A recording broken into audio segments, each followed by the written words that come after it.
Next, I'm going to show you a technique called salt or rubbing alcohol. This is a technique where you just paint a layer and then you would just literally sprinkle salt onto it, or if you have rubbing alcohol, you would drip rubbing alcohol onto it.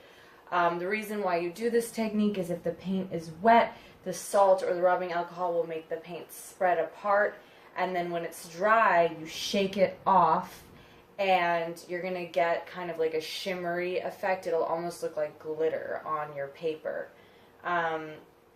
It's a good thing that you could use if you were adding stars or something like that, something that you want it to look a little bit sparkly. So step one, you're just going to paint anything. It could be paint dropping, it could be a wash, wet on wet, wet on dry, anything that you want. And then you're going to, while it's still wet, you're going to add salt. And I have to warn you guys that since my paper is on a tilt, it's very difficult for me to add the salt. I'm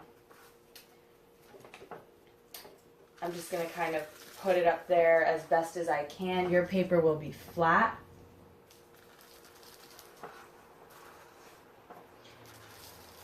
And then I would wait for it to dry, and then once it's completely dry, I'm going to shake the salt off or wipe it off, and you're going to get that glittery effect. So you're going to see it once you actually have a chance to practice.